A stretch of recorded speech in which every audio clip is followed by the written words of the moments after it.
देता, कभी गिरने नहीं देता।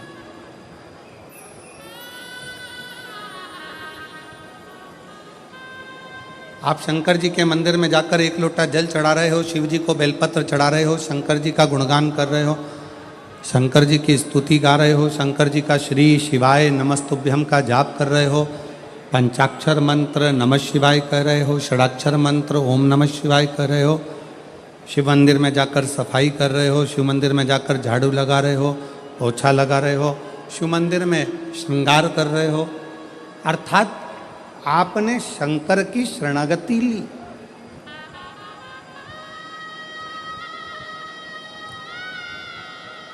ये शिव महापुराण की कथा आप लाखों की संख्या में चाहे टीवी पर सुन रहे हो, मोबाइल पर सुन रहे हो, चाहे शाहदा की इस पुण्यमय आनंदमय भूमि पर श्रवण कर रहे हो, ये शरणागति ही तो है।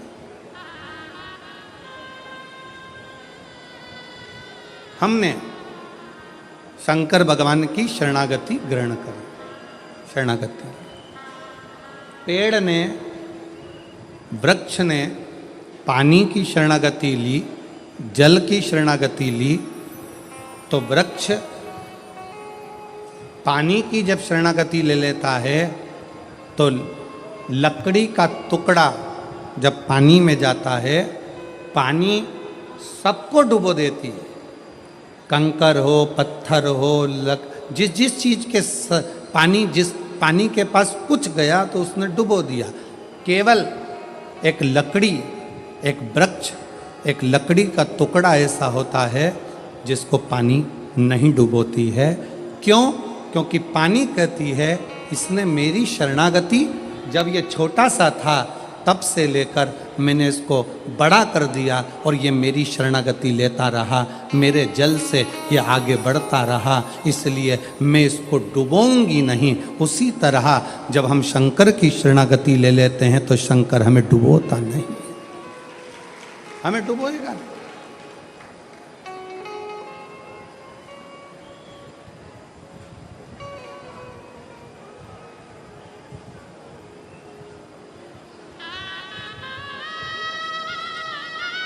जल की शरणागति लकड़ी को नहीं डूबने देती है, शिव की शरणागति मनुष्य को नहीं डूबने देती है, वो डूबने नहीं देगा, बच। और पकड़ लो हाथ त्रिपुरारी, नहीं तो डूब जाएगी। पकड़ लो हाथ त्रिपुरारी, नहीं तो डूब जाएगी। हमारा कुछ न बिगड़ेगा, तुम्हारी शान जाएगी। हमारा कुछ न बिगड़ेगा, तुम्हारी शान जाएगी। पकड़ लो हाथ त्रिपुरारी, नहीं तो डूब जाएगी। शिव की शरणागति, भगवान शंकर की शरणागति डूबने नहीं देती। अब डूबोगे नहीं।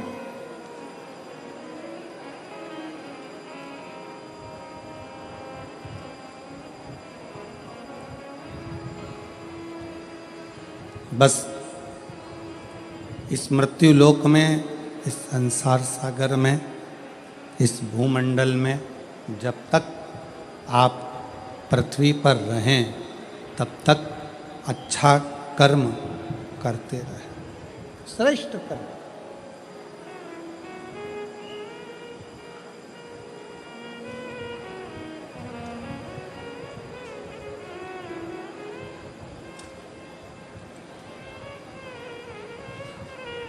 देखिए,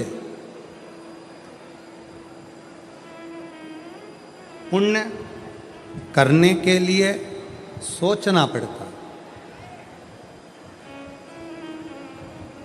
पुण्य करने के लिए थोड़ा विचार करना पड़ता है, पुण्य करने के लिए थोड़ा सोचना पड़ता है, पर पाप करने के लिए सोचना नहीं पड़ता है।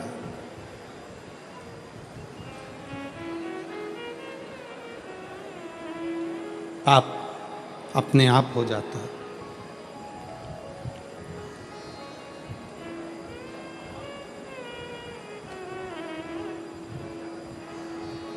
भूखे को भोजन कराना है तो थोड़ा सोचना पड़ेगा, विचार करना पड़ेगा कि भोजन कराऊं कि ना कराऊं। प्यासे को पानी पिलाना है तो सोचना पड़ेगा, पिलाऊं ना पिलाऊं। किसी को शिक्षा देना है, सोचना पड़ेगा शिक्षा इसकी कराऊं ना कराऊं। किसी की चिकित्सा कराना है, सोचना पड़ेगा इसकी चिकित्सा कराऊं ना कराऊं। विचार करना पड़ेगा। पर पुण्य कमाने के लिए थोड़ा सोचना पड़ता है, पुण्य कमाने के लिए थोड़ा विचार करना पड़ता है, पुण्य कमाने के लिए थोड़ा थोड़ा कुछ मन में अच्छा विचार लाना पड़ता है, तब जाकर पुण्य हो पाता है। पर पाप करने के लिए कोई विचार नहीं करना पड़ता, पाप करने के लिए कुछ सोचना भी नहीं पड़ता, पाप अपने आप हो जाता है, अपने आप। कथा सुनने के लिए आए हो, कथा श्रवण करने के लिए आए हो,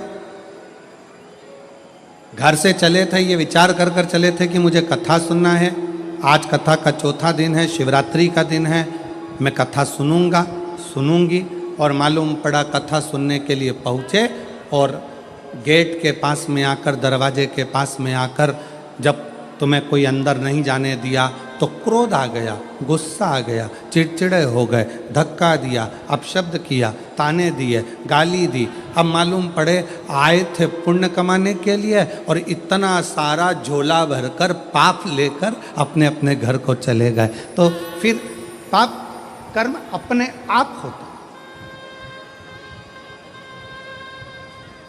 पाप के लिए सोचा नहीं जाता।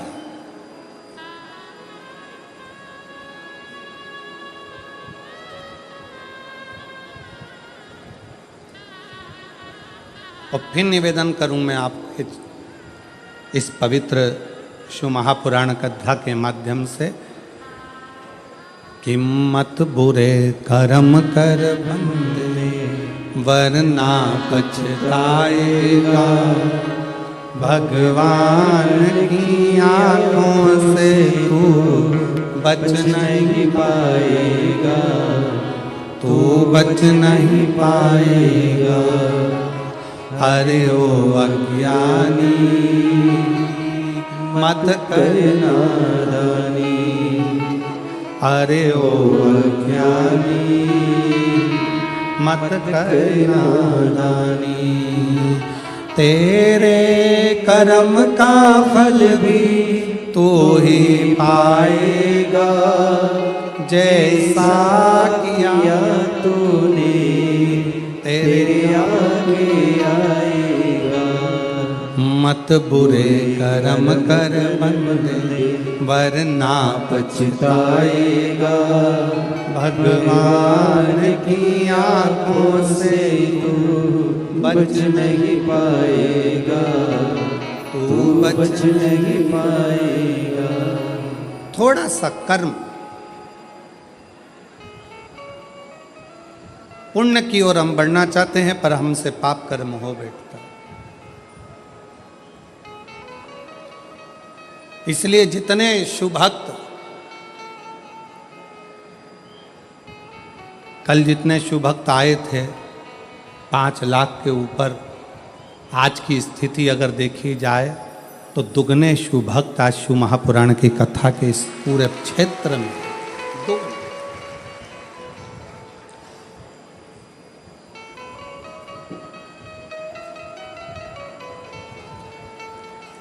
आप आए हो पुण्य को एकत्रित करने के लिए। ना जाने वो तो शाहदा वालों का कौन सा पुण्य था जो श्री विधायक राजेश दादा पांडवी जी ने इस पवित्र शिव महापुराण की कथा को शहादा में करा लिया, ये शहादा वालों का पुण्य होगा, इस क्षेत्र वालों का पुण्य होगा। कौन सा पुण्य? श्रेष्ठता।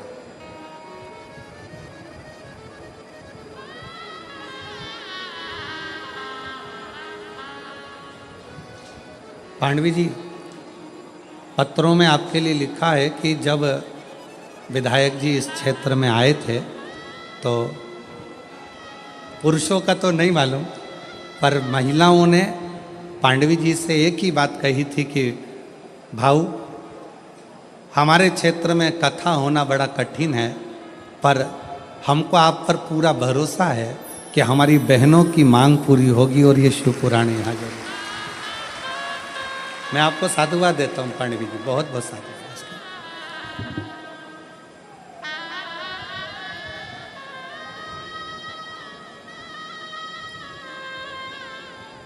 एक शिव भक्ति का मूल बिंदु है शिव महापुराण की कथा।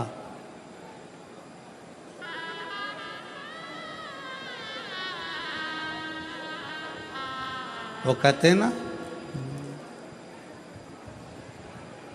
भागवत में ढूंढा तुझे, रामायण में पाया, भागवत में ढूंढा तुझे, रामायण में पाया तुझे, शिव पुराण के पन्नों में, शिव पुराण के पन्नों पे महादेव का ठिकाना है, शिव पुराण के पन्नों पे महादेव का ठिकाना है। उसको ढूंढा, जगत में ढूंढा, जगत में।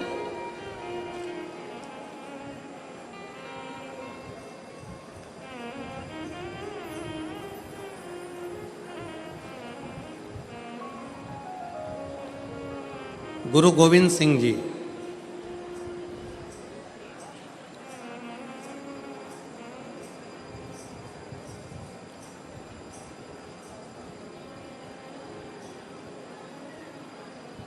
जिनसे पूछा गया सच्चे गुरु की खोज कहाँ करना चाहिए,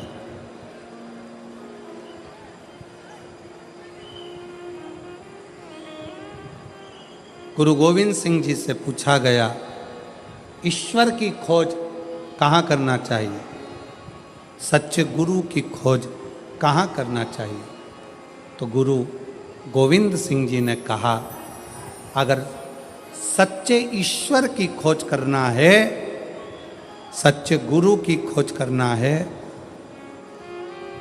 तो गुरु ग्रंथ साहिब को, गुरुवाणी को श्रवण करना प्रारंभ कर दो।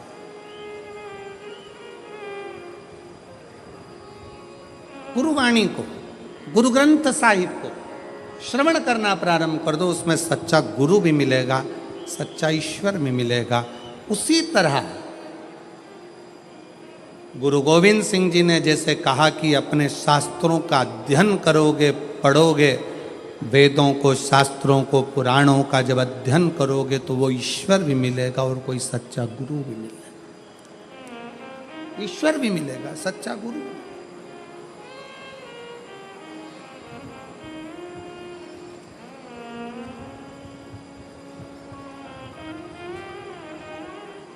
भागवत जी किस किसने सुनी है? हाथ उठाओ जल्दी से। जिन्होंने श्रीमद् भागवत सुनी है वो लोग हाथ उठाएं। सबने सुनी है? रख लो।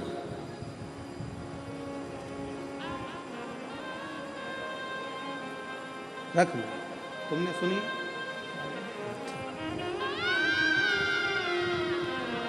सब सुने।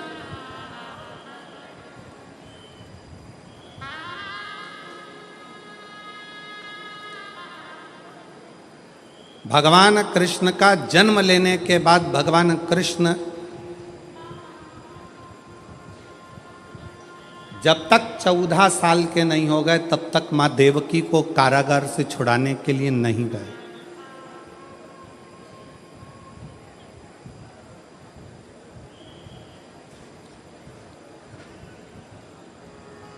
गए नहीं। कितने वर्ष के हो गए थे भगवान कृष्ण? जम के बोलो जरा। 14 वर्ष।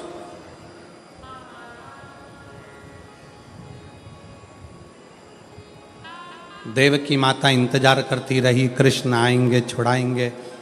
देवकी माता को मालूम पड़ा कि पूतना को मार दिया, तृणावत को मार दिया, अघासुर को मार दिया, बकासुर को मार दिया, इसको मार दिया, उसको मार दिया। कृष्ण आएंगे छुड़ाएंगे, कृष्ण आएंगे छुड़ाएंगे।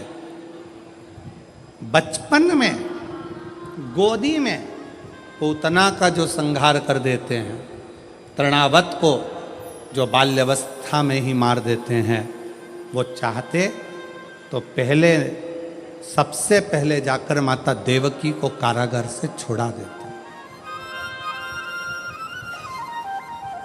छुड़ाया क्या? 1 साल के हो गए, 6 महीने के हो गए, 4 महीने के हो गए, 8 साल के हो गए, 5 साल के हो गए, छुड़ाने गए क्या माता देवकी को? जम के बोलो जरा। नहीं। देवकी माँ इंतजार करती रही, कृष्ण आएंगे मुझे छुड़ाएंगे। श्रीमद् भागवत का संवाद है ये, बड़ा सुंदर संवाद।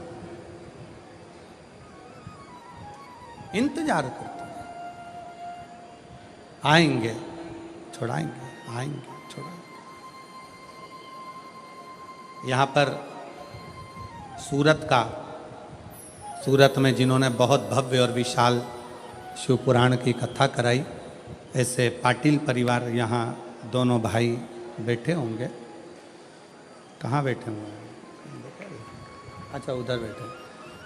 जब ये दोनों भाई ने एक बात हमसे, हम जब इनके निज निवास पर ठहरे हुए थे तो इन्होंने पूछा था कि गुरुजी, ऐसा क्या योग संजोग बना कि ये शिव महापुराण की कथा हमारे सूरत में, सिरपुर में चल रही थी और यहाँ आकर पक्की हो गई और सूरत में कथा हो गई। तो हमने इन पाटिल परिवार से एक ही बात कही कि इसको कराने वाले आप और हम नहीं हैं, ये पूर्व से उस परमात्मा के खाते में लिखा हुआ था।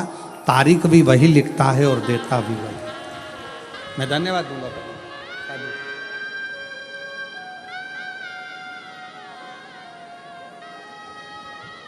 शाहदा वाले इतने दिनों से इंतजार कर रहे थे। विधायक श्री राजेश दादा पांडवी जी को यहाँ भगवान ने योग बनाया और पांडवी जी को यहाँ पर भगवान ने ऐसा योग बनाया कि उनको विधायक यहाँ से चुनवाया। ये योग किसने बनाया? उस शंकर ने। और चुनवाकर यहाँ का विधायक बनाकर फिर भोलेनाथ ने आज्ञा करी कि अब तू इस क्षेत्र में शिव पुराण की कथा करवा, क्योंकि ये क्षेत्र कोई साधारण नहीं है। शहादा की भूमि एक ऐसी भूमि है जिसके आसपास में प्राचीन प्राचीन शिवालय बसे हुए हैं। माँ ताप्ती जहाँ बह रही हो, जहाँ शंकर अलमस्त होकर रह रहा हो, जहाँ प्रकाशा जैसा गांव बसा हो, जिस प्रकाशा में प्राचीन प्राचीन शिव तत्व विराजमान हो, उस शहादा का तुम आनंद लेकर ये शिव तत्व को विराजमान।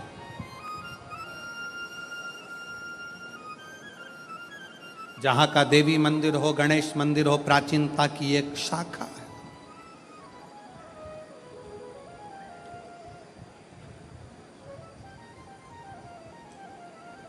जहाँ के क्षेत्र में बन रहा नया नारायण जी का मंदिर प्राचीनता की शाखा बने।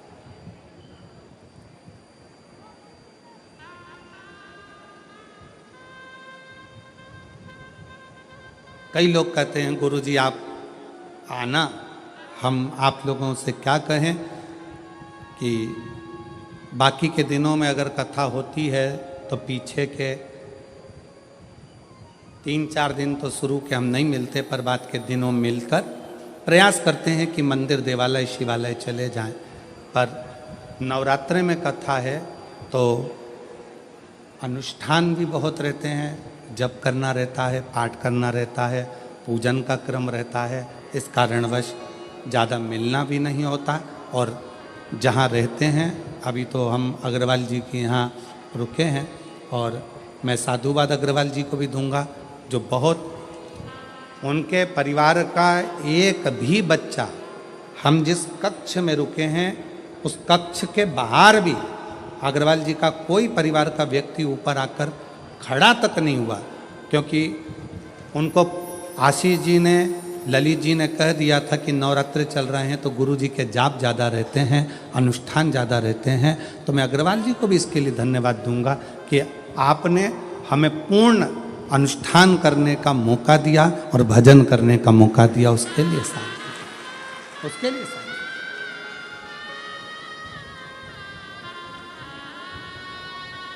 कल कथा में आपको कहा था कि उम्र 40 की हो जाए और कमर 40 की हो जाए तो भोजन की मात्रा कम कर कर भजन की मात्रा को बढ़ा लो। हमारी भी 40 हो चुकी है।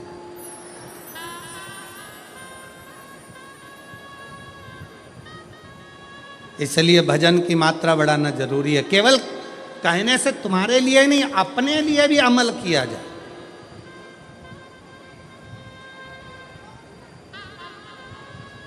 एक वक्ता का सबसे बड़ा क्रम वो होता है कि वक्ता जितनी बात बोले ना वो अपने व्यवहार में भी ले। अब वक्ता कह दे कि झूठ मत बोलो और खुद झूठ बोले, वक्ता कह दे कि ऐसा करो और वो वैसा करे, वक्ता कह दे ऐसा करो वैसा, तो खुद के ऊपर भी अमल होना चाहिए। अपना भजन का बल बढ़ाना प्रारंभ करिए, स्मरण का बल बढ़ाना प्रारंभ करिए, भगवत भजन बढ़ाओ, बढ़ाओ।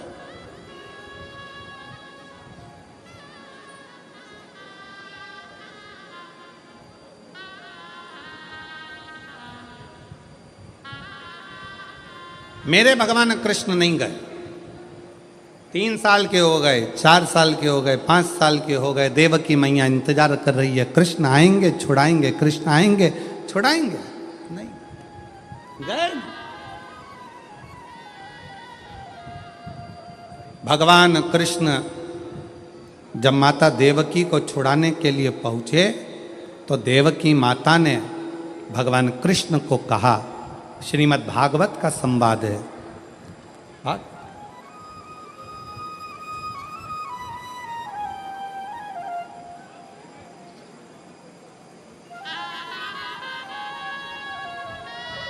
श्रीमद् भागवत में 7 करोड़ 39 लाख शब्द हैं। 7 करोड़ 39 लाख शब्द में से ये जो शब्द हैं श्रीमद् भागवत के, वो शब्द हमारे जीवन को एक अलग से बल देते हैं,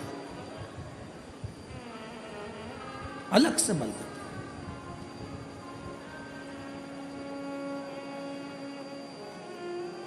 कृष्ण मुझे छुड़ाने में 14 साल लग गए तुझे, देवकी मां कह रही हैं, हे कृष्ण, ताड़का को तूने बचपन में मार दिया, 6 दिन का था, तृणावत को मार दिया 8 दिन का था, और मुझे छुड़ाने में तुझे 14 साल लग गए। तू आ जा रहा है मुझे छुड़ाने के लिए 14 साल के बाद? क्या तुझे देवकी मां की याद नहीं आई? हे कृष्ण, तू मुझे 14 साल के बाद छुड़ाने के लिए आया है। कृष्ण कहते हैं, हाँ मैया, मैं तुझे 14 वर्ष के बाद छुड़ाने के लिए आया हूं। क्यों? हे कृष्ण, तूने मुझे छुड़ाने में 14 साल लगा दिए, 14 वर्ष, इतनी देर, इतनी देर। कन्हैया ने कहा, मैया इसमें मेरा कोई दोष नहीं। कन्हैया बोले देवकी माता से, इसमें मेरा कोई दोष नहीं है मैया, इसमें दोष है तेरा। मैया, तो पूर्व जन्म में कैकई थी, और तूने मुझे 14 साल के लिए वन भेजा था, इसलिए 14 साल तुझे यहां रहना पड़ा। ये दोष मेरा नहीं है, श्रीमद् भागवत कहती है ये दोष कन्हैया कहते हैं देवकी मैया से, ये मेरा नहीं है, ये मैया तेरा दोष है। 14 साल तूने मुझे वन भेजा था, इसलिए तू भी 14 साल मुझसे मिलने के लिए तरसती रही। कन्हैया एक बात बता, मुझे छुड़ाने में तुझे 14 साल लग गए और 14 साल तू यशोदा की गोद में खेलता रहा, 14 साल तू यशोदा की गोद में बैठकर भोजन करता रहा, 14 साल तू यशोदा के आंगन में डोलता रहा। वो यशोदा कौन है? कृष्ण कहते हैं मैया वो मेरी पूर्व जन्म की कौशल्या माँ है, जो 14 साल मेरे इंतजार में रोती रही है। 14 साल मेरे इंतजार में रोई है मेरी कौशल्या मैया। जब 14 साल मेरे लिए तड़फी है तो मैंने भी रीत बनाई कि जो मेरे लिए 14 साल तड़फा है उसको 14 साल का सुख इस जन्म में दूंगा, और जो मुझे 14 साल के लिए वन भेज दिया है तो उसको 14 साल फिर तड़पना पड़ेगा। इसमें दोष किसी का नहीं है। मत बुरे कर्म कर बंदे वरना पछताएगा, भगवान की आँखों से तो बच नहीं पाएगा, तू बच नहीं पाएगा। अरे ओ अज्ञानी मत करना दानी, अरे ओ अज्ञानी मत करना दानी। तेरे कर्म का फल भी तू ही पाएगा, जैसा किया तूने तेरे आगे आएगा। मत बुरे कर्म कर बंदे वरना पछताएगा, भगवान की आँखों से तू बच नहीं पाएगा, बच नहीं पाएगा। भगवान कृष्ण कह रहे हैं इसमें मेरा दोष नहीं है, दोष तुम्हारा है। सावधान शहादा वालों, जितने आस्था चैनल पर कथा सुन रहे हो, जितने फेसबुक यूट्यूब पर सुन रहे हो और जितने इस पंडाल में बैठकर कथा सुन रहे हो, दूसरे पर दोष मत देना। अपने मुख से कभी मत कहना कि मेरे पड़ोसी ने मेरे ऊपर टोना कर दिया, तंत्र विद्या कर दी, मंत्र विद्या कर दी। अगर ऐसे तंत्र मंत्र करने वाले होते तो बड़े बड़े फैक्ट्रियों को दीन नीचे गिरा देते, बड़े बड़े ऑफिसरों को उठा के पटक देते। कोई तुम्हारे पर न तंत्र करने वाला है न कोई तुम पर मंत्र करने वाला है। अपना कर्म ही अपने सामने आकर खड़ा होता है, जिस कर्म के बल पर हमको भोगना पड़ता है। अपना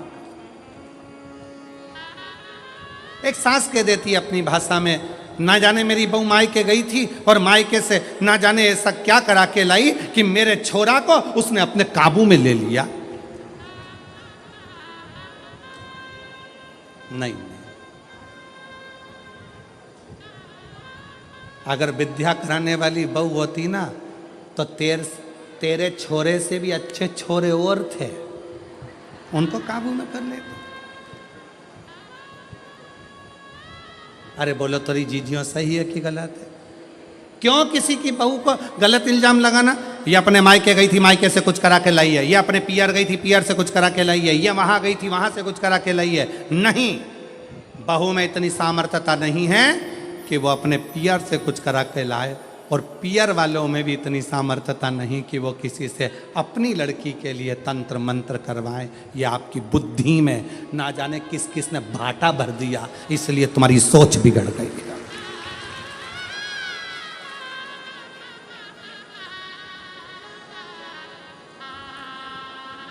फिर कहा, फिर कहीं पहुंच गई महाराज जी के पास, महाराज जी बताओ मेरी बहू बहुत क्रोध करती है, इतना चिड़चिड़ करती है, इसको थोड़ा डाउन करो ना, डाउन।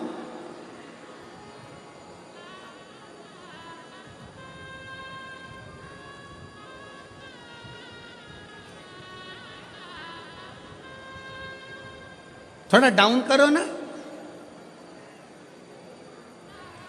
महाराज जी ने कहा तेरी बहू को लेके आना। बहू पहुंच गई, आधी कमरिया पे साड़ी, साहदा की बहुओं की बारी। अब बोल तो जरा। अब बहू ने जाके जैसे ही प्रणाम करा, दंडवत करा, साष्टांग करा, महाराज जी से बहुत अच्छे से बात करी। बात कर कर बहू चली गई। सास फिर आई, महाराज जी देखा मेरी बहू को? इतने में महाराज जी बोले कितनी संस्कारित है। इतने में तुरंत सास ने कहा तुम पे भी कर दी विद्या, तुम पे भी, तुम भी नहीं बचे।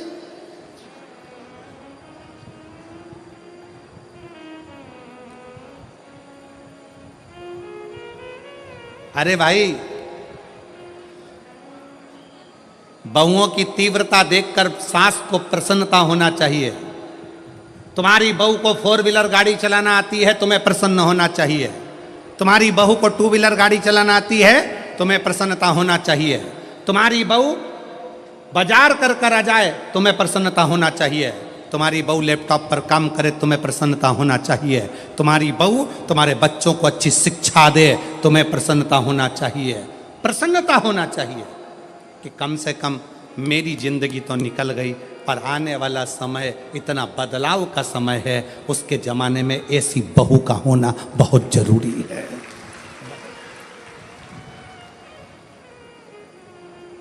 आपसे भी कहेंगे,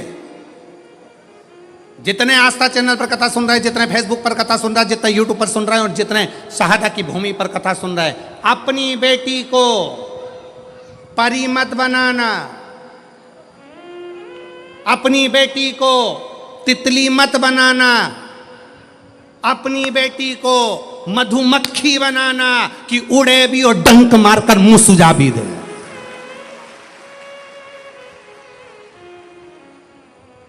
गया तितली का जमाना, गया परी का जमाना।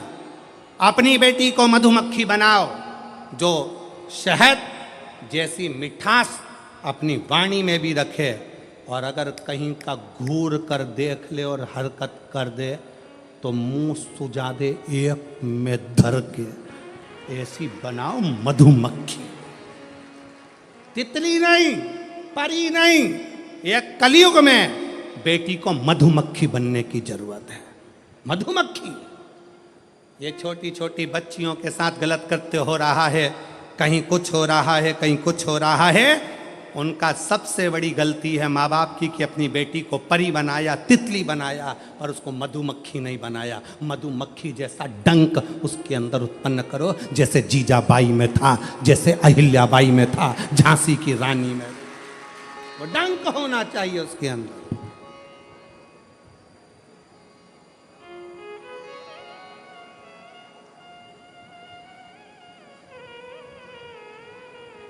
जागरूक हो। बहू में आगे बढ़कर काम करे तो प्रसन्न हो। बहू को 4 व्हीलर आए प्रसन्न हो, बहू को 2 व्हीलर आए प्रसन्न हो। क्यों? बेटा दुकान पर होगा, बेटा सर्विस में होगा, और सास को एकदम सीने में दर्द हो गया, कौन लेकर जाएगा? तुरंत बहू, मम्मी चिंता मत करना, मैं बैठी हूं।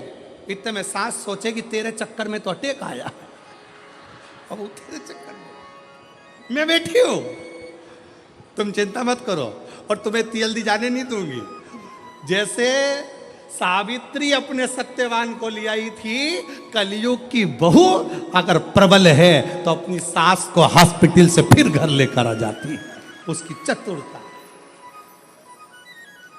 जितने तो पति बात नहीं करते डॉक्टर से, उतनी बहुएं बात कर लेती है। डॉक्टर साहब हमारी मम्मी को क्या हो गया? सिर पे पल्लू वल्लू लेके खड़ी हो जाएगी हॉस्पिटल में। क्या है? सिस्टर, सिस्टर बॉटल खत्म हो रही है, जल्दी उतारो, इधर आओ, अभी खत्म तो होने दो मैडम, अभी खत्म। अरे मैडम गई चूल्हा में, चल उतार, इधर आ। हॉस्पिटल में पर्चा बनवाने गई तो वहां पहुंच गई पर्चे में, ये 3 टेबलेट का तुमने बिल ज्यादा जोड़ लिया, और पति वहीं बाजू में खड़ा उसका मुंह देख रहा, तुझे कैसे मालूम?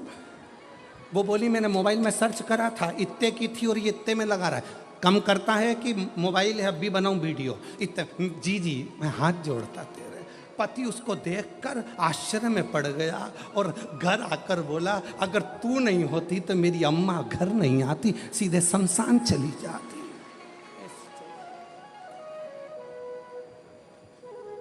अरे गया जमाना, पुराना जमाना था कि लड़कियों को पर्दे में और कैद में रखा जाए, तुम मत चली जाना, तुम मत बढ़ जाना, तुम मत बढ़ जाना, तुम मत बढ़ जाना, तुम मत बढ़ जाना। और आज का जमाना बेटियों की अग्रणता का, और बहुत खुशी होती है मेरी जीजियों, आप लोगों को जब आगे आगे देखा जाए और आप लोगों की विद्वत्ता को देखा जाए तो दिल करता है कि बेटियां ऐसी होना चाहिए, जीजाबाई जैसी बेटी ऐसी होना चाहिए। अहिल्या वो गलत संगत में पड़ रहा है, गलत विचारों में पड़ रहा है, गलत दृष्टि में पड़ रहा है, गलत सोच में पड़ रहा है, गलत भावों में पड़ रहा है, गलत दृष्टि में जा रहा है, गलत सोच में जा रहा है।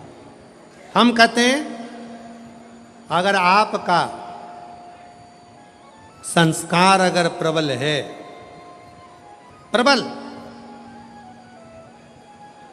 विभीषण लंका के नगर में, लंका के राज्य में, रावण के राज्य में रहता था, पर उस विभीषण को लंका का राजा रावण भी नहीं बिगाड़ सका, न लंका में रहने वाला कोई बिगाड़ सका,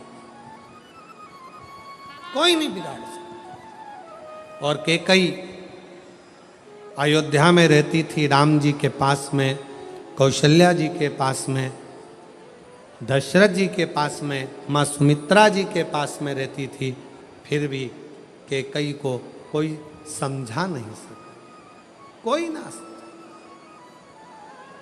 कोई समझा ना पाया।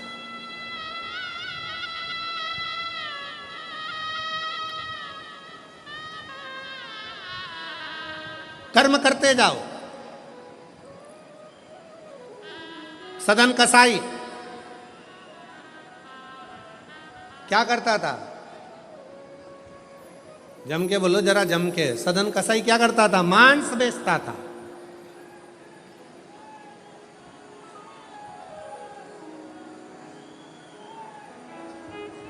और सदन कसाई मांस बेचता, सदन कसाई मांस बेचने में लगा रहता, मांस का व्यापार करता, मांस का व्यापार में सदन कसाई लगा रहता।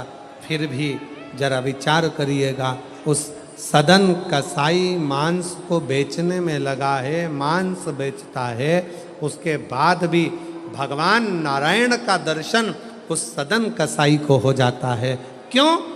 फिर ध्यान दें कि कर्म करो पर ध्यान रखो, पथ छूटे ना। कर्म करो पर ध्यान रखो, पथ छूटे ना। उतनी भरो हवा, गुब्बारा फूटे ना। अपना पथ न छूटे।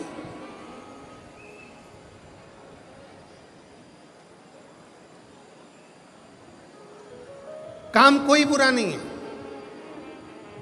आप छोटे से छोटा काम कर रहे हो, झाड़ू लगा रहे हो, बर्तन मांज रहे हो, छोटे से छोटा काम कर रहे हो, काम बुरा नहीं।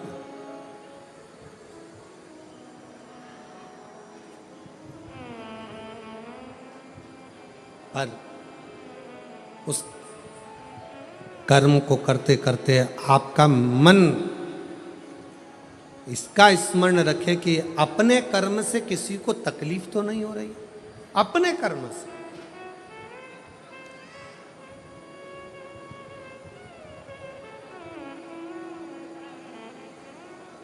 अपने द्वारा किसी को कष्ट तो नहीं हो रहा है। एक पत्र है, देखिए।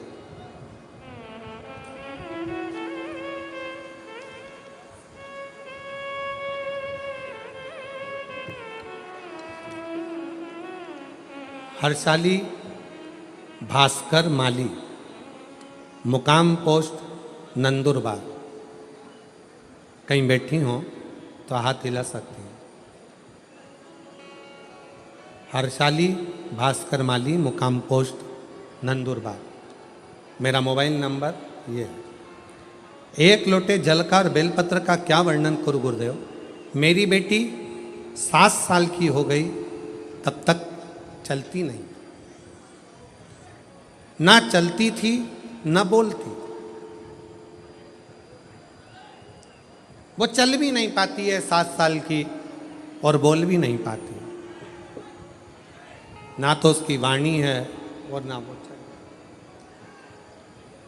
गुरुदेव, डॉक्टरों को दिखाया, डॉक्टरों ने एक ही बात कही कि ये चल नहीं सकती, और उसको एक सर्टिफिकेट दे दिया जिसको विकलांगता का सर्टिफिकेट कहते हैं, क्योंकि ये चल नहीं सकती और ना बोल सकती, ना इसकी वाणी है ना ये चल सकती है। 7 साल की हो गई, सारे डॉक्टरों का इलाज करवाया, आखिरी में सर्टिफिकेट पकड़ा दिया गया, ये चलेगी नहीं, बोलेगी नहीं। मन बहुत टूट गया, इतना मन टूट गया कि मैं निराश हो गई, और मन बहुत टूट गया, निराश हो गई। फिर हम सीहोर गए और वहाँ से एक रुद्राक्ष लाए, बाबा को विनय किया कि बाबा आपकी ही बेटी है, इसको संभालो। सीहोर में जाकर रुद्राक्ष लेकर आना, बाबा से विनय करना, कहा बाबा आप संभालो, आपकी बेटी है। मैं घर आ गई। घर में रोज रुद्राक्ष का पानी शिव जी को चढ़ाकर पिला देती, बेलपत्र खिला देती। मेरा बेटा जो 14 साल का है, हर रोज अपनी बहन को साइकिल पर मंदिर में लेकर जाता, और बेटा मंदिर में कचरा निकालता, मंदिर का कचरा साफ करता, मंदिर साफ करता, बाबा से विनय करता। अभी आपको कथा में कहा कि कर्म कोई भी, आप शिव जी के मंदिर में सफाई कर रहे हो, लोग हंसेंगे, पोछा लगा रहे हो, लोग ताना कसेंगे। मंदिर में पशुपति व्रत करोगे, लोग आड़ा टेढ़ा कहेंगे। कथा सुनने के लिए आओगे शिव पुराण की, लोग कहेंगे इतना भीड़ है, इतनी गर्मी पड़ रही है, क्यों जा रहे हो, क्या करोगे, क्या मिल रहा है कथा सुनकर। लोग ताना देंगे, अपशब्द कहेंगे, गाली देंगे। प्रमाण देखिए, मेरी लड़की को सर्टिफिकेट दे दिया गया कि यह विकलांग है, ना चल सकती है ना बोल सकती है। 7 साल की हो गई, ना चल सकी ना बोल सकी। सीहोर के रुद्राक्ष का जल देना चालू करा। 14 साल का बेटा उसे साइकिल पर मंदिर ले जाना प्रारंभ करा, वो भी बैठी रहती, बेटा सफाई करता। आज बाबा को मैं धन्यवाद देने के लिए आई हूं कि वो सर्टिफिकेट झूठा हो गया, और मेरी बेटी बोलने भी लगी और चलने भी लगी। मेरी बेटी बोल भी रही है, शिव करुणा, शिव। एक पत्र और है, देखिए उसमें कितना सुंदर लिखा उसने।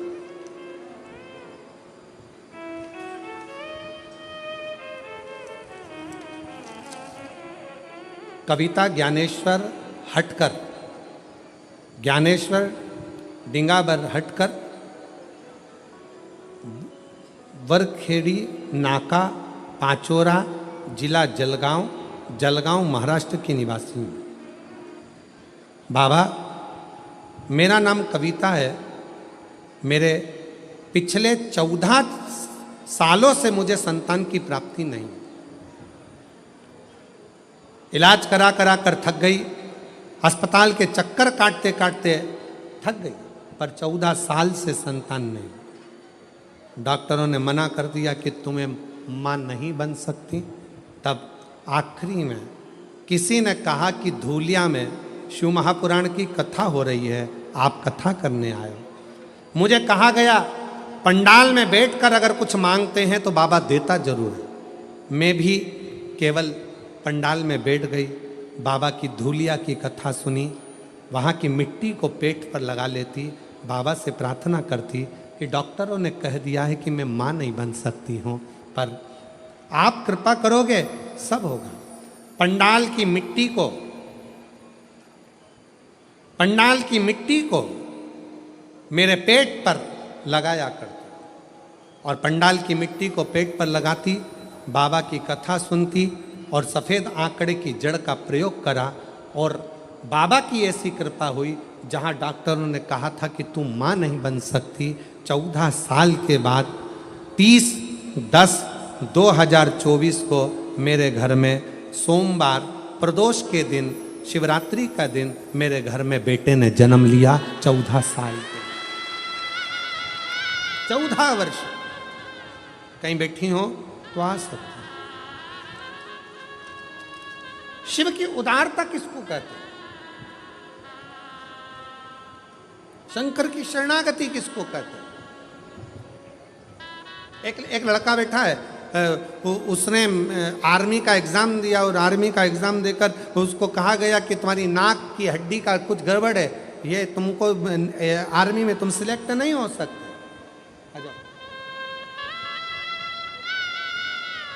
ये बेटी है जो चल नहीं सकती थी, पलंग पर पड़ी रहती थी 7 साल तक, ना बोल पाती थी ना चल पाती थी। एक बार जोरदार ताली बजाओ।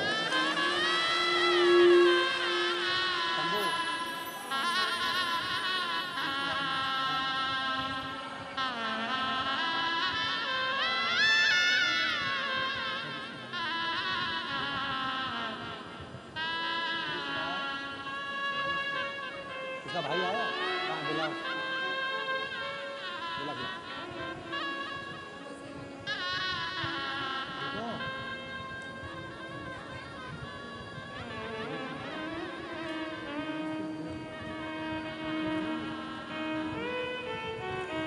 माइक दे, माइक।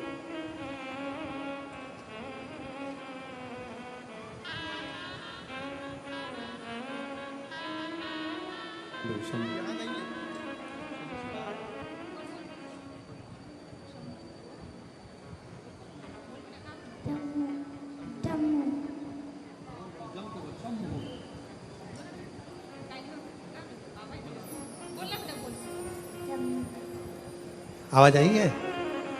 शंभू बोल रही है। शंभू, शंभू। 7 साल तक पलंग पर पड़ी रहती थी, ना चल पाती थी ना बोल पाती थी। डॉक्टर ने विकलांग का सर्टिफिकेट दे दिया था और शिव की कृपा से चलना भी चालू करा और बोलना भी प्रारंभ करा। एक बार जोरदार ताली बजाकर साथ देते। शिव तत्व।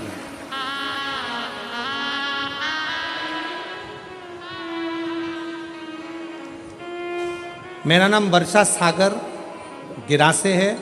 मैं जिला नंदुरबार उसनत की रहने वाली हूँ। मेरा मोबाइल नंबर ये है, कहीं बैठी हो तो हाथ हिला सकती हैं, बेलपत्र लेने आ सकती हैं। मेरी बेटी का जन्म 2020 में हुआ। अस्पताल में एडमिट किया। मेरी बेटी 10 महीने की थी, तब ना वो खेल पाती, बैठ पाती, चल पाती। बच्चे में कोई इम्प्रूवमेंट नहीं दिखा कि ये बैठेगी, चलेगी, कुछ बोलेगी।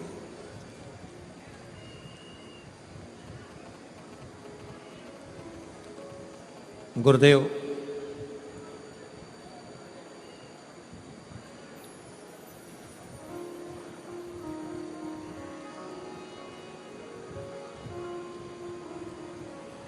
बेटी ना तो चल पाई, ना बैठ पाई, ना बोल। डॉक्टरों ने इलाज कर करके 3 साल निकाल दिए। जब 3 साल हो गए तब भी कोई इम्प्रूवमेंट नजर नहीं आया। तब किसी ने कहा टीवी पर कथा आती है, इस लड़की को सुनाओ। लड़की को टीवी पर कथा सुनाना प्रारंभ करा। हम लोग सीहोर पहुंच गए, कंकर शंकर का पूजन करा। फिर किसी ने कहा पंडाल में बैठकर अगर कथा सुने और वहाँ की मिट्टी इसके शरीर पर लगाई जाए तो उसका अंतर जरूर आए। हम लोग कथा का इंतजार करें। मेरी बेटी कंकर शंकर की भूमि पर होके आई और फिर हमने बाबा से प्रार्थना करी और ऐसी प्रार्थना बाबा ने स्वीकार करी कि पंडाल की मिट्टी को लगाना प्रारंभ किया और शिव की कथा ऐसी असर कर गई कि मेरी बेटी, पत्र को आप लोग अगर पढ़ेंगे तो आप लोग एलईडी पर देखेंगे, मेरी बेटी 10 दिन में चलने लगी। और सच में बाबा का जितना भी गुणगान करूं उतना कम है। मेरे बाबा ने उसको चला, जो 3 साल चली ना हो, बैठी ना हो, बोली ना हो, 3 साल।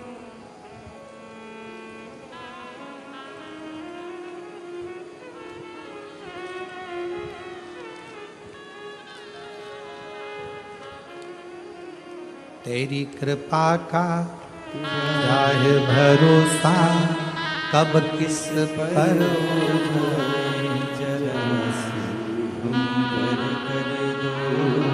जरा से आप लोग नहीं, आप सब जितने पंडाल पर बैठे हैं सब बोलोगे साथ में, तेरी कृपा का। आवाज नहीं आई है, एक बार फिर से सब पंडाल की आवाज आना चाहिए। तेरी कृपा का क्या है भरोसा, कब किस पर हो जाए, जरा सी हम पर कर दो, जरा सी हम पर कर दो। तेरी कृपा का क्या है भरोसा, कब किस पर हो जाए, जरा सी हम पर कर दो। इस माँ ने लिखा, मेरी बेटी 3 साल के बाद चलना प्रारंभ कर दी, पर 4 साल हो गए उसकी आवाज नहीं आई।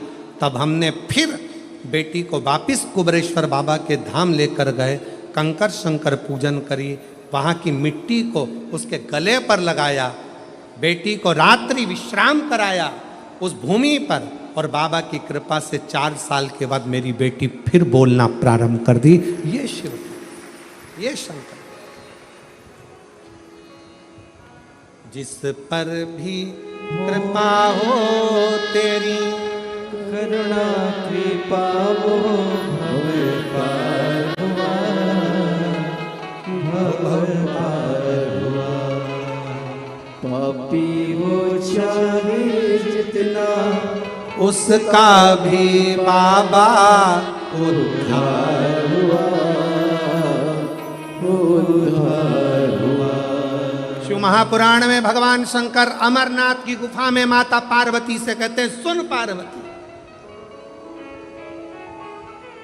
कलिकाल में, कलयुग में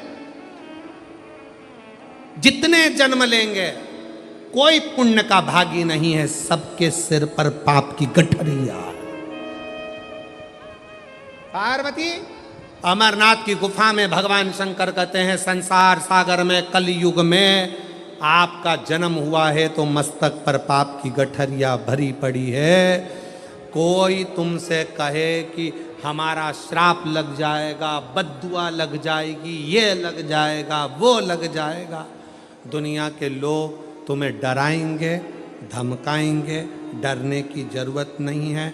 संसार सागर में कोई दूध का धुला हुआ नहीं है। शिव पार्वती से कहते हैं, संसार में वही श्रेष्ठ है जो शिव की आराधना में डूबा है और शंकर के मंत्र का स्मरण कर रहा है। पाप सबके माथे पर है। 4 स्थान पर हर व्यक्ति से पाप होता है। पहला, झाड़ू लगाते समय छोटे जीव मर जाते हैं, पाप माथे चढ़ जाता है। दूसरा, वस्त्र धोते समय, नहाते समय छोटे छोटे जीव मर जाते हैं, उसका पाप माथे चढ़ जाता है। तीसरा, अग्नि जलाते समय, भोजन बनाते समय, लाइट जलाते समय छोटे छोटे पतंगे मर जाते हैं, उसका पाप माथे चढ़ जाता है। चौथा, अपने घर से चलकर जब हम कहीं जाते हैं, अपने पाँव के नीचे छोटे छोटे जीव मर जाते हैं, उसका पाप माथे चढ़ जाता है। 4 स्थान पर हर व्यक्ति से पाप होता है। प्रत्येक व्यक्ति के मस्तक पर पाप बंधा रहता है। पर सुन पार्वती, जो प्रतिदिन शिवालय में जाकर 1 लोटा जल शंकर को समर्पित करता है, वो धीरे धीरे पाप से मुक्त होकर मेरा अपना होते चले जाता है और वो संसार सागर से मुक्त हो जाता है। बहुत डराया गया संसार में, लोगों ने खूब डराया आप लोगों को, ऐसा मत करना पाप लग जाएगा, ऐसा मत करना पाप लग जाएगा, ये मत करना पाप लग जाएगा, भगवान को ऐसे भोग लगा दिया पाप लग जाएगा, भगवान को ऐसे जल चढ़ा दिया पाप लग जाएगा, भगवान को ऐसा कर दिया पाप लग जाएगा, भगवान को ऐसे प्रणाम कर लिया पाप लग जाएगा। शिव महापुराण ने सब कुछ समाप्त कर दिया। शिव महापुराण ने तो एक ही बात कही कि बच्चा गंदे नाली में गिर जाए, बच्चा गंदे पानी में गिर जाए, बच्चा गंदे कीचड़ में गिर जाए, उसको कोई नहीं उठाएगा, कोई गले से नहीं लगाएगा। बच्चा कीचड़ में गिरा हुआ केवल एक माँ और एक बाप होते हैं जो कीचड़ में गिरे हुए बच्चे के कपड़े नहीं देखते, उसको गले से लगा लेते हैं। उसी तरह संसार में कितना भी पाप हो जाए, शंकर के मंदिर जाना मत छोड़ना, क्योंकि वो बाप ऐसा है कि तुम कितने भी पापी हो तो भी गले से लगाकर तुम्हें तार देगा, तो भी तार देगा। बहुत मिलेंगे तुमको, बहुत दिन भर सोशल मीडिया पर दिन भर पानी देना है तो उसकी जड़ में पानी दे दो, पत्तों में भी लताओं में भी पानी पहुंच जाता है।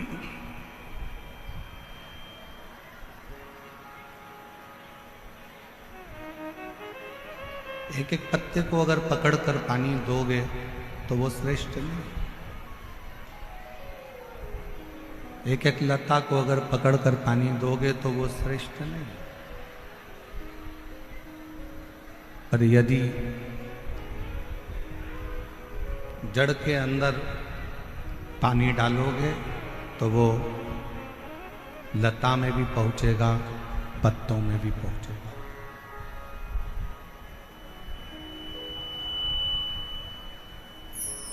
वो लता में भी जा रहा है और पत्तों में भी जा रहा है।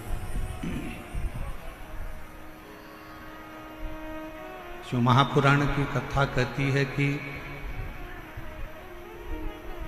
33 कोटि देवताओं को अलग अलग जल चढ़ाने की जरूरत नहीं पड़ती। यदि एक देव अधिदेव महादेव पर एक लोटा जल चढ़ जाता है तो 33 कोटि देवताओं को प्राप्त हो जाता है।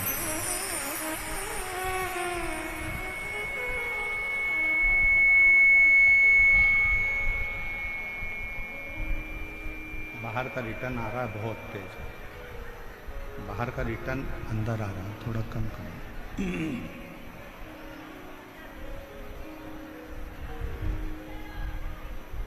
केवल जड़ में पानी चढ़ाया, जड़ में पानी दिया और पूरे वृक्ष को ताजगी मिल गई, पूरे वृक्ष को ताजगी प्राप्त हो।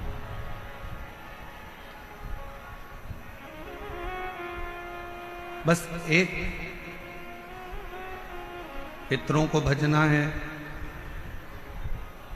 कोई ने कह दिया कि पितर दोष है, पितरों का दोष लगा हुआ है, या पितरों का दोष है घर में, कोई कहे कि वास्तु का दोष है घर में।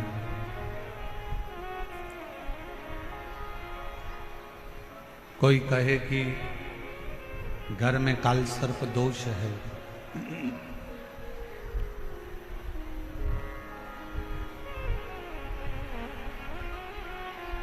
कोई कहे पितरों का दोष है, कोई कहे काल सर्प दोष है, कोई कहे वास्तु का दोष है।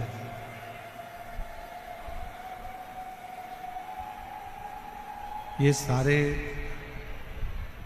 दोष अगर घर में लगे हुए हैं और यदि आप भगवान शंकर को एक लोटा जल समर्पित कर रहे हैं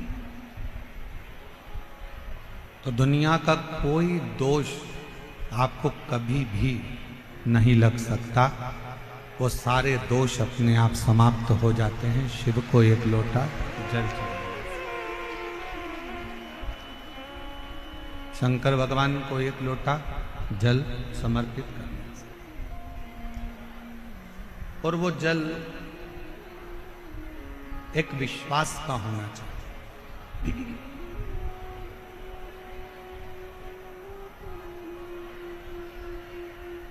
वैसे तो जयपुर जैसा विश्वास शायद ही दुनिया में कहीं देखने को मिलेगा, जो इतनी तपती हुई धूप और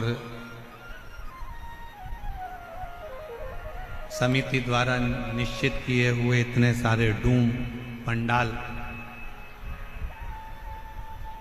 और साथ में आज भी लगभग 50,000 भक्तों के बैठने के लिए 2 डूम की व्यवस्था और समिति ने करी है।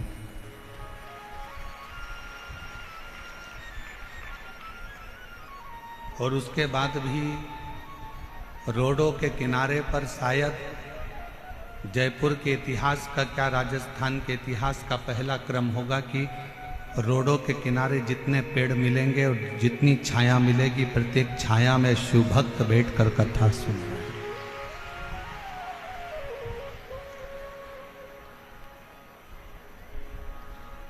और मेरा विश्वास कहता है कि जयपुर के जितने यूट्यूबर होंगे, जयपुर की जितनी सोशल मीडिया होगी, जितने पत्रकार बंधु इस जयपुर के होंगे, जिनकी कलम केवल कलम नहीं रहती, जिनकी कलम कमाल करती है, वो भी इस कलम के माध्यम से जयपुर का ये इतिहास रचते हुए दिखाएंगे कि ये जयपुर का इतिहास।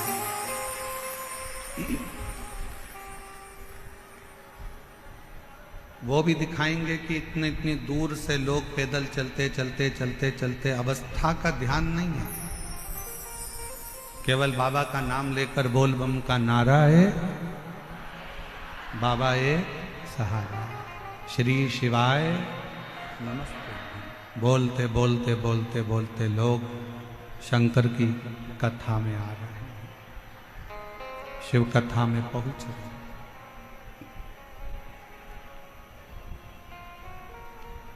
और मैं यहाँ के कलेक्टर महोदय, यहाँ के एसडीएम, यहाँ के एसपी, यहाँ के एसएसपी, यहाँ के आईजी, यहाँ के डीआईजी, यहाँ के तहसीलदार, यहाँ का पीडब्ल्यूडी विभाग, यहाँ का विद्युत विभाग, यहाँ का नगर निगम, यहाँ का विधायक महोदय, सांसद महोदय, सबको धन्यवाद देता हूँ कि आप लोगों ने जी और जान से ये व्यवस्था को संभाला।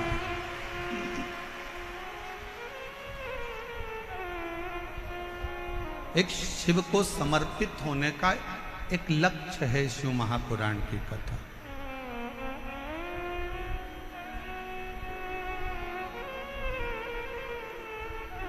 शिव मंदिर में अगर आप लोग जा रहे हैं एक लोटा जल चढ़ाने के लिए, कोई पितृदोष है, कोई काल सर्प दोष है, कोई वास्तु दोष है, कोई दूसरा दोष लग गया, कोई दूसरा दोष लग गया, कोई कहता है कि बेटी को मंगल लग गया, कोई कहे बेटे को बुध लग गया, कोई कहे शनि लग गया, कोई कहे गुरु लग गया, कोई कहे ये लग गया, तो उसको कह देना कि हमको तो केवल एक लगा है और वो हमारा शंकर लगा है, और वो लगा है तो फिर कोई दोष नहीं लगता। जब एक बार जिसको शिव लग जाए, एक बार जिसको शंकर लग गए, एक बार जिसको शिव लग गए, तो फिर दूसरा कुछ नहीं लगता।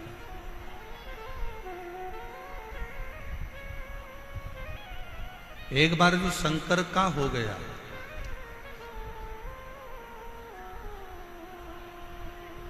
वो कहते हैं ना, मैंने सबका होकर देख लिया, बस तेरा होना बाकी है, मैं सब दर जाकर देख लिया, एक तेरे दर आना बाकी है, मैं सबका होकर देख बस तेरा होना बाकी है। मैं सब दर जाकर देख लिया, बस तेरे दर आना बाकी है। मैंने संपूर्ण सब जगह, ऐसा कोई स्थान नहीं है जहां मैंने छोड़ा हो। मेरी जीजियों, जयपुर के मेरे जीजाओं, मेरी बेटियों, बेटाओं, मेरी माताओं, मेरे भाई, मेरे पिता तुल्य मेरे बुजुर्ग,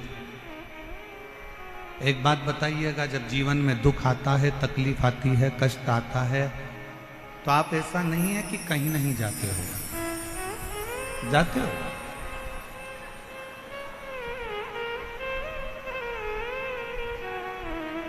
जब दुख तकलीफ आता है, कष्ट आता है, तो हमें 50 जगह जाना पड़ता है। हमारे जीवन में ये तकलीफ आ गई, हमारे जीवन में ये कष्ट आ गया, हमारे जीवन में ये तकलीफ आ गई। देवी से भी पूछा, देवता से भी पूछा, हाथ भी दिखाया, जन्म पत्रिका भी लेकर गए, वो भी ले जाकर दिखाई, देखो जरा मेरा ग्रह क्यों खराब, किस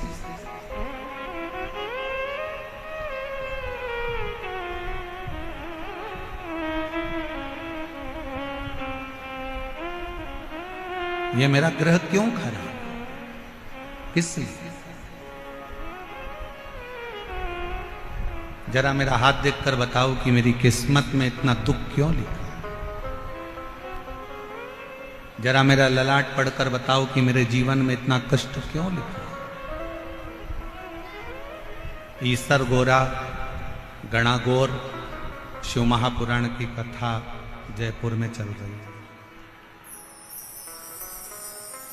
जो तुम्हारे मन का संशय है, वही संशय चंचुला देवी के मन में भी था।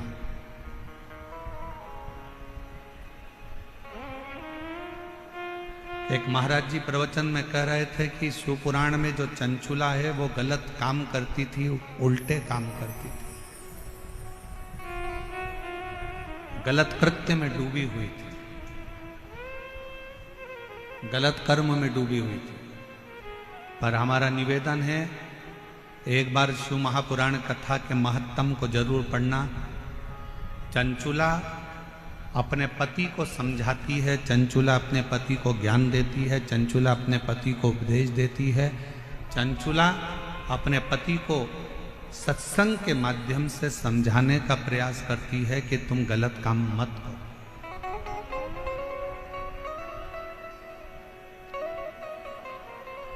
और किसी ने कहा कि चंचुला देवी गलत करते करती, ना ना, जिसने शिवपुराण को पढ़ा ही नहीं है वो शिवपुराण को केवल ऊपर से लेकर शिवपुराण के पात्रों को गलत बताने का प्रयास किया करता है।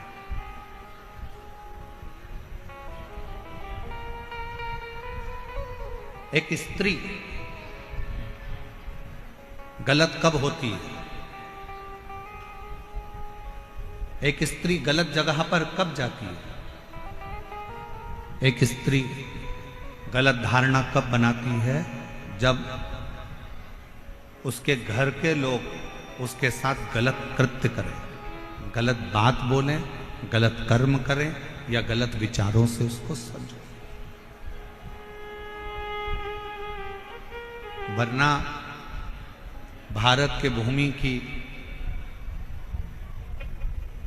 वो स्त्रियां हैं जो अपने पति के लिए अग्निकुंड में कूदकर इसी राजस्थान की धरा पर जोहर कर लेती हैं। इस भारत की भूमि की वो स्त्री,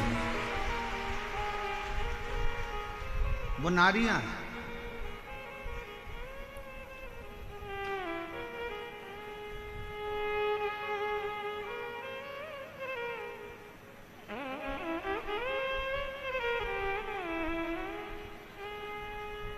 कोई कहे कि हमारा भाग्य देखकर बता दो, कोई कहे हमारा हाथ देखकर बता दो, कोई कहे हमारी पत्रिका देखकर बता दो। हम आपसे पूछें मेरे जयपुर की माताएं, मेरी जीजियां, मेरी बेटियां, मेरे जीजाओं, मेरे भाई, मेरे पिता तुल्य बुजुर्ग उत्तर देंगे। एक ही दिन, एक ही तिथि, एक ही वार, एक ही समय, एक ही घड़ी, एक ही पल, क्या उस दिन, उस घड़ी, उस पल में, उस समय में क्या केवल एक ही बच्चा पैदा होता है? जम के बोलो जरा। बुधवार के दिन मान लो 17 तारीख को बुधवार है, और अपन मानो कि 17 को बुधवार है और 17 को ये तिथि है, 17 को ये नक्षत्र है, 17 को ये पल है, 17 को ये घड़ी है।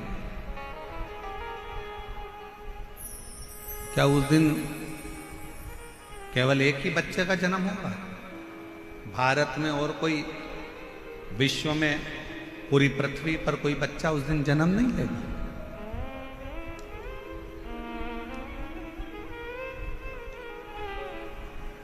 एक ही वार को, एक ही तिथि को, एक ही दिन में, एक ही समय में, एक ही घड़ी में, एक ही पल में कितने कितने बच्चों का जन्म होता है।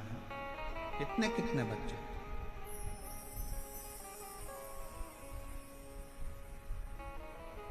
और कितने सारे बच्चों का जन्म हुआ, और वह बच्चों का भाग्य अलग अलग होता है। सोमवार को हो सकता है कि तुम्हारे बेटे ने जन्म लिया, 5 तारीख को हो सकता है, 5 तारीख को सोमवार के दिन ही जितनी बजे तुम्हारे बच्चे ने जन्म लिया, उतनी ही बजे कोई दूसरे हॉस्पिटल में किसी दूसरे बच्चे ने जन्म ले लिया।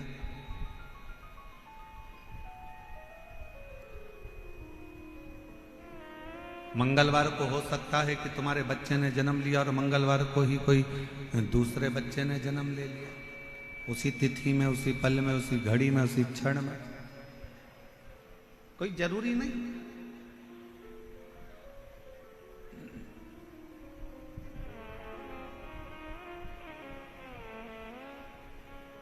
एक ही दिन में अच्छा खासा चल रहा था, उसको बेकार कर दिया पूरा। एक ही दिन में, एक ही घड़ी में, एक ही पल में, एक ही समय में कितने सारे बच्चे जन्म लेते हैं। कितने बच्चे जन्म। और कोई पैसे वालों के घर में जन्म लेता है तो कोई गरीब के घर में जन्म लेता है। कोई जन्म लेते ही चांदी की चम्मच मुंह में रखकर खीर खाता है, तो कोई चटाई पर सोकर भूख से बिलबिलाता है।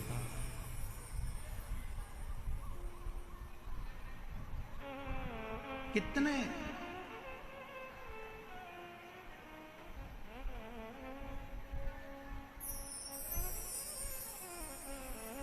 कोई जन्म लेते ही गाड़ियों में घूम रहा होता है और कोई रेंग कर चल रहा होता है।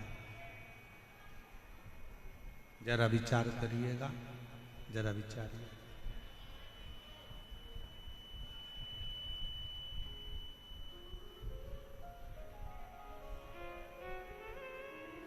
अब बोलो, आपने पत्रिका दिखाई, आपने पत्रिका दिखाई, आपने हाथ दिखाया और अपना अपना भाग्य बताया।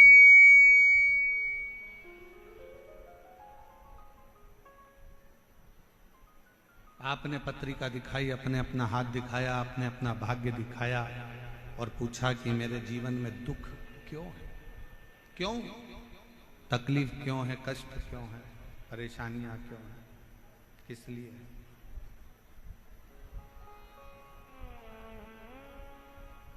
उसका एक उत्तर है, आपका पूर्व का किया गया कर्म।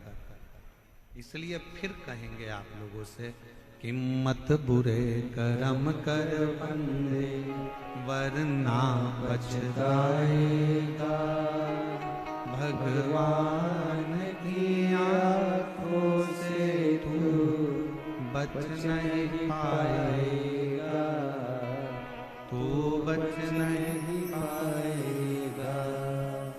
अरे ओ अज्ञानी मत कर नादानी, अरे ओ अज्ञानी मत कर नादानी। तेरे कर्म का फल भी तू ही पाएगा, जैसा किया तूने तेरे आगे आएगा। मत बुरे कर्म कर बंदे वरना पछताएगा। भगवान की आँखों से तू बच नहीं पाएगा, तू बच नहीं पाएगा। अरे ओ अज्ञानी मत कर नादानी। एक ही समय में, एक ही घड़ी में, एक ही पल में, एक ही नक्षत्र में, एक ही दिन में ना जाने कितने कितने बच्चों का जन्म होता है, ना जाने कितने कितने बच्चे पैदा होते हैं। सबका अपना अपना भाग्य होता है, सबकी अपनी अपनी किस्मत होती है।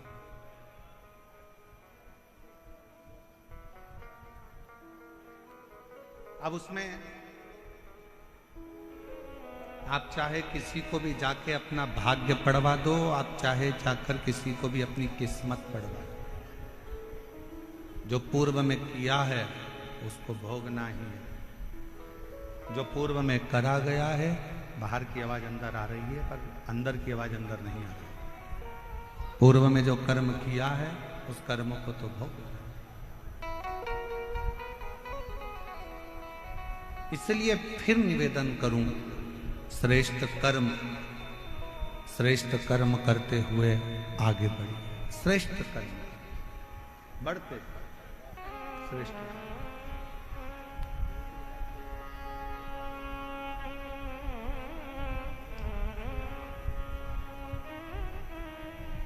भाष्कल, बाहर की आवाज थोड़ी तेज हो रही है, अंदर आ रही है रिटर्न।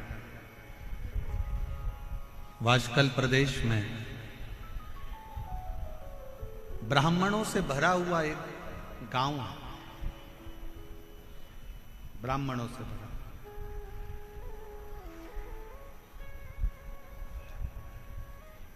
और उसी गांव में एक बिंदुक नामक का ब्राह्मण रहता है और जिसकी धर्म पत्नी है चंचुला देवी।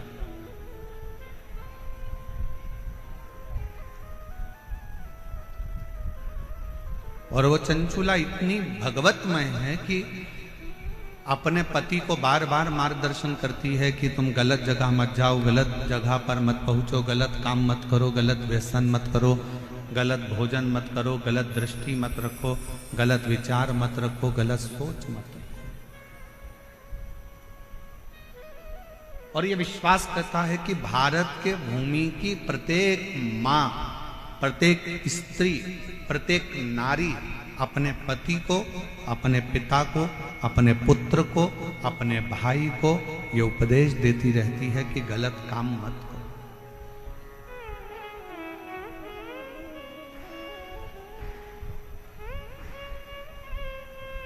पर आज के जमाने में दो चीजें गलत बहुत ज्यादा हो रही है। एक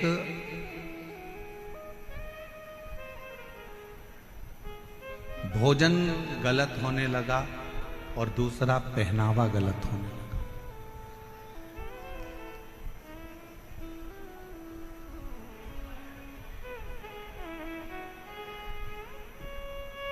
एक पहनावा गलत है और एक भोजन गलत है।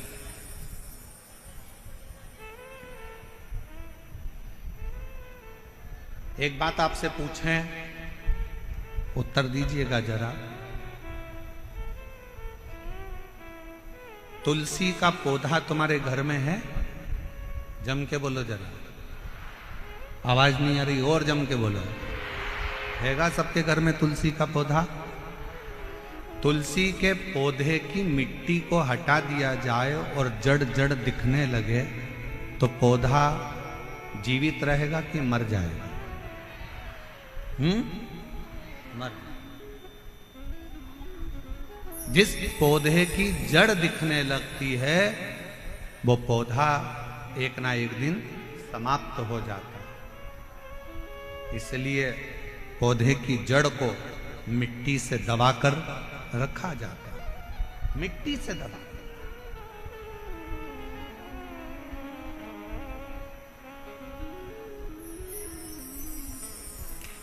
पौधे की जड़ को मिट्टी से दबाकर रखो तो वो पौधा कभी समाप्त नहीं होता। उसी तरह वस्त्र पहनते समय एक एक बेटी को, एक एक महिला को इस बात का स्मरण होना चाहिए कि अपने पेट में जो नाभि है ये जड़ है, इस नाभि को जितना वस्त्र से दबाकर रखोगे उतने सुरक्षित रहोगे, उतनी सुरक्षा आपकी रहेगी, उतनी सुरक्षा।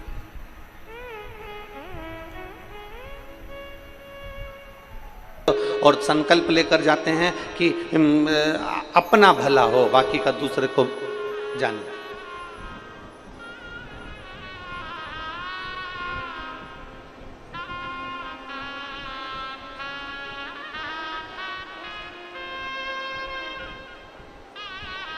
मां, दो संकल्प लेकर जा रहा हूं।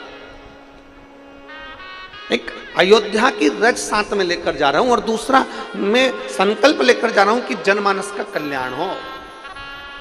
सर्वे भवन्तु, जम के बोलो जरा, सर्वे भवन्तु।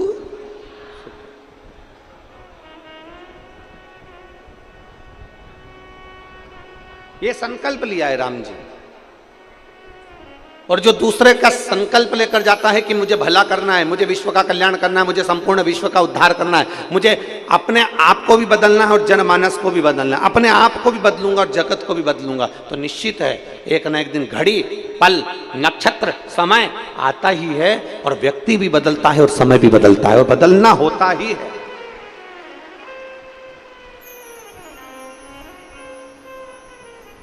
बदलाव। लोग कहते हैं गुरुजी हम आपसे एक बात पूछें, तो लोग प्रश्न करके कहते हैं कि ये बताओ कि आप इतनी सारी कथा कहते हो, इतने सारे शंकर के भक्त कथा सुनने के लिए आते हैं, लाखों की संख्या में लोग कथा में पहुंचते हैं, ये कितने लोग आपकी कथा को अपने अंदर उतारते हैं? कितने लोग? अब यहाँ ढेर सारे लोग, भक्त लोग आए हैं, पंडाल के बाहर लोग खड़े हैं, गाड़ियों में खड़े हैं, पंडाल टेंट में खड़े बैठे हैं, यहाँ बैठे हैं, कोई गाड़ियों पर जेसीबी पर चढ़े हुए हैं, कोई कहीं बैठे हैं, कोई कहीं बैठे हैं। जरा विचार करिए गुरुजी, इतने सारे शिव भक्त आते हैं, इतने सारे शंकर के भक्त में कितने भक्त हैं जो आपकी कथा को अंदर उतारते हैं?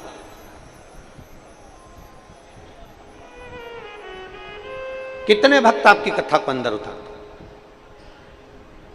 हम उनसे कहते हैं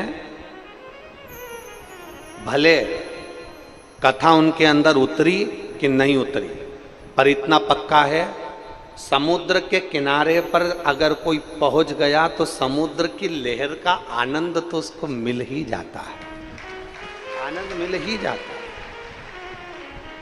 खारू नदी के तट पर अगर पहुंच गए, आप नदी के अंदर नहीं भी उतरे, आप नदी में नहीं भी गए, गीले भी नहीं हुए ना, तो भी खारू नदी के तट पर बैठकर नाव जो चलती है ना, बैठे बैठे उसका आनंद तो ले सकते हो, बैठे बैठे उसका आनंद तो ले सकते हो।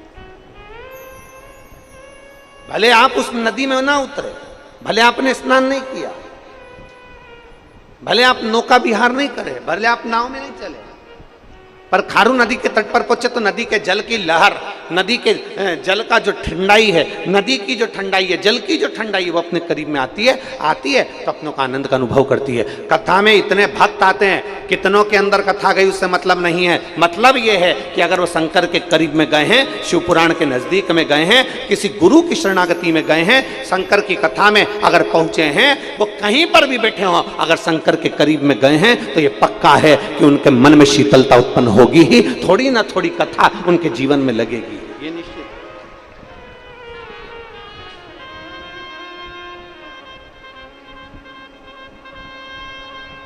और जो मौन हो गया, आनंद में होकर जो कथा का रसपान ग्रहण करता है, उसकी झोली मेरा महादेव भरता ही है, उसकी झोली महादेव भरता है। एक पत्र है, देखिए।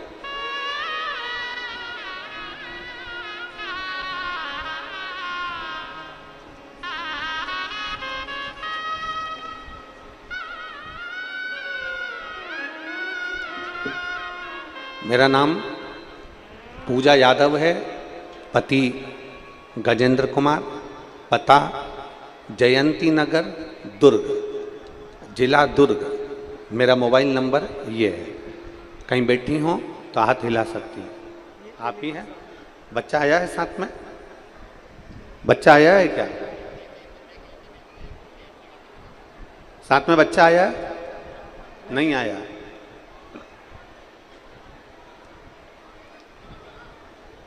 गुरुदेव, मेरी शादी को 7 साल हो चुके थे, मेरी कोई संतान का सुख नहीं था।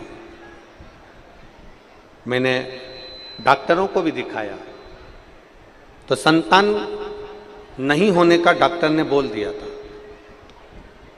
रायपुर गुड़ियारी में 2022 में आपकी कथा हुई, वहाँ मेरी माँ ने कहा एक बार कथा सुनो, और अगर कथा सुन ली और बाबा से जो मांगा ना पंडाल में बैठकर, तो बाबा देता जरूर है। गुरुदेव, बाद में हमने पशुपतिनाथ का व्रत किया और बाबा पर भरोसा किया।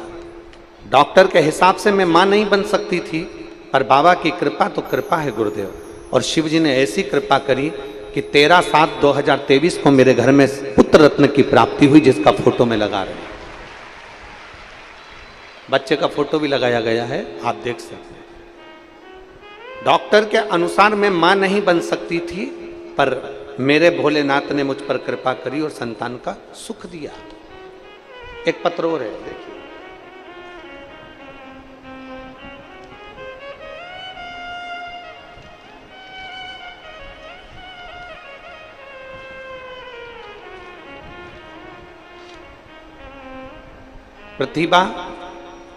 प्रतिभा ध्रुवे, मोबाइल नंबर ये है, निवासी हैं रायपुर पे। कहीं बैठी हो तो हाथ हिला सकती हैं। प्रतिभा ध्रुवे, अगर कहीं बैठी हो तो हाथ हिला सकती हैं। प्रतिभा ध्रुवे रायपुर की निवासी हैं।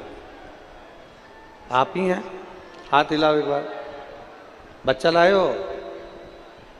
हाँ, लिया।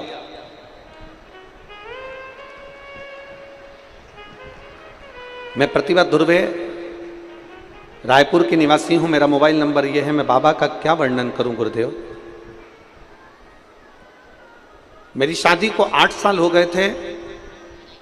हमने कई डॉक्टरों का इलाज करवाया और ऐसी कोई पूजन नहीं थी जो हमने ना कराई। यहां तक कि हम टेस्ट बेबी भी करा चुके थे, पर संतान का सुख नहीं था। डॉक्टरों ने कह दिया था कि अब तुम्हारे यहां औलाद नहीं हो सकती। टेस्ट बेबी कराने के बाद भी हमारी जब संतान का सुख नहीं हुआ, तब मेरी माता जी ने आपकी कथा सुन रखी है टीवी पर, और मेरी माता जी ने कहा कि अब एक काम कर कि तू सफेद आंकड़े की जड़ का प्रयोग कर। और सफेद आंकड़े की जड़ का प्रयोग किया।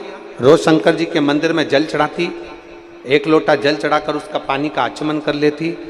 6 महीने हो गए थे गुरुजी जड़ को बांधे हुए, पर कोई संतान नहीं हुई। 6 महीने में जब संतान नहीं हुई, तब आखिरी में मैंने सोचा कि अब जड़ को खोल देती हूँ। जड़ को खोल दिया, दूसरी जड़ बांध दी। और दूसरी जड़ बांधने के बाद मैंने बाबा से कहा, बाबा वो सियोर वाला महाराज कहता है कि संतान जरूर होती है, तो मेरी झोली कैसे खाली रख देगा। बाबा मेरी बात ना रखे तो कम से कम वो सियोर वाले महाराज की तो बात रख। और बाबा की ऐसी कृपा हुई गुरुदेव कि मैंने दूसरी बार जड़ बांधी और बाबा की कृपा से मेरा गर्भ ठहर गया और बाबा की कृपा से मेरे घर में संतान की प्राप्ति 8 वर्ष के बाद हुई है। मैं बाबा को धन्यवाद देने के लिए आई हूं।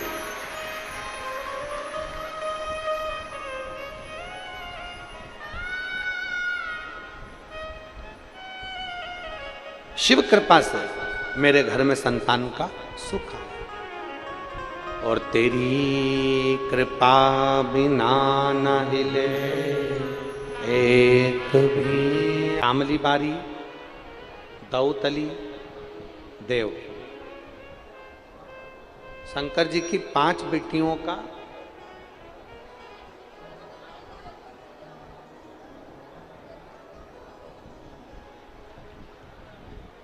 पांच बेटियों का नाम लेते जाना है। वृक्ष के नीचे या किसी गमले की मिट्टी को यदि कहीं पार्थिव शिवलिंग का निर्माण अगर आप कर रहे हैं तो घर में भी पार्थिव लिंग बनाकर या पेड़ के नीचे या गमले में शिवलिंग बनाकर 5 बेलपत्र शिव जी की 5 लड़कियों का नाम लेकर वापिस बोलेंगे जितने लोग सब बैठे हैं। जया, विषहरा, श्यामली बारी, दौतली, देव। शंकर जी की 5 लड़कियों का नाम लेकर एक एक बेलपत्र शिव जी को समर्पित करना और शंकर भगवान को समर्पित करने के बाद दोनों हाथ में 2 लोटा जल लेना। जैसे कावड़ का जल चढ़ता है ना, कावड़ का जल कैसे चढ़ाते हैं? दोनों हाथ में पात्र लेकर एक साथ धार लगाते हैं, बस वैसा ही। आपको लग रहा है कि मेरी जिंदगी बहुत कष्ट में चल रही है, पूरा पूरा दुख भगवान ने मेरे ऊपर ही दे दिया, बहुत पूरी जिंदगी का पूरा कष्ट मुझे दे दिया, पूरा कष्ट आपको लग रहा है?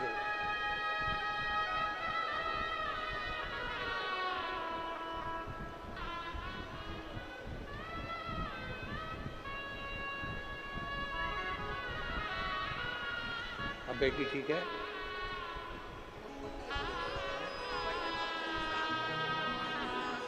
एक उसको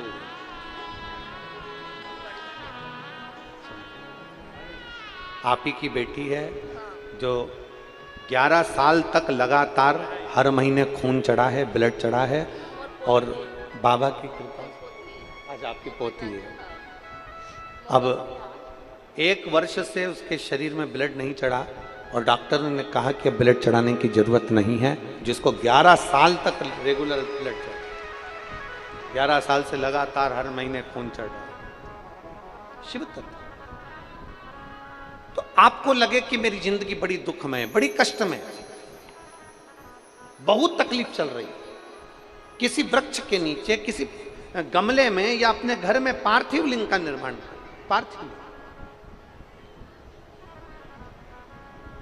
और पार्थिव लिंग का निर्माण कर 5 बेलपत्र शंकर भगवान पर उनकी 5 लड़कियों का नाम लेकर समर्पित कर। जया, विषहरा, श्यामली बारी, दौतली, देव। 5 बेटियों का नाम लेकर 5 बेलपत्र समर्पित कर कर हाथ में 2 लोटा जल लेकर शिव जी पर एक साथ धीरे धीरे धार लगाइए और एक घी का दीपक लगाकर प्रार्थना कर कर 5 बेलपत्र उठाकर अपने घर में लेकर आ जाइए। 2.5 महीने, ज्यादा से ज्यादा हम बोल रहे हैं 2.5 महीने, पर विश्वास करता है कि 15 दिन में वो दुख मिटेगा ही, वो तकलीफ कटेगी, वो कष्ट मिटेगा 15।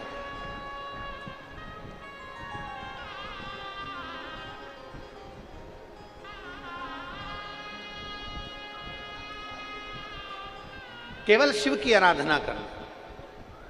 एक महिला यहां बैठी है जिसके घर में 5 साल तक उसने इंतजार करा था कि मेरे घर में औलाद हो जाएगी। 5 वर्ष नहीं हुई, 5 वर्ष तक इंतजार करा, नहीं हुई। घर के लोगों ने विचार कर लिया अब इसके गर्भ से कभी औलाद नहीं हो सकती।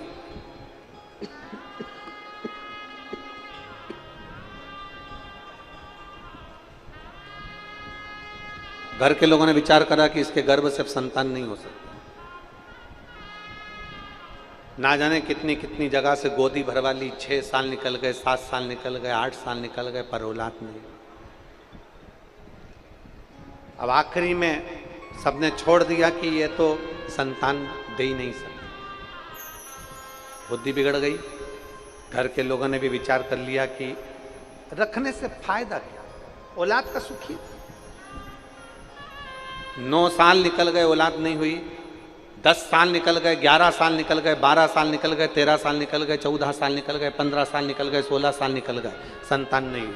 17 साल निकल गए, संतान नहीं हुई। 18 साल निकल गए, संतान नहीं हुई। 19वां वर्ष आया और इसने गुड़ियारी की पंडाल में बैठकर, गुड़ियारी में जब कथा हुई, गुड़ियारी के पंडाल में बैठकर कथा सुनकर बाबा की रच को अपने पेट पर लगाकर खाकर विनती करी, बाबा कुछ भी करो, अब मेरे घर में औलाद तुम ही दे सकते हो, तुम ही।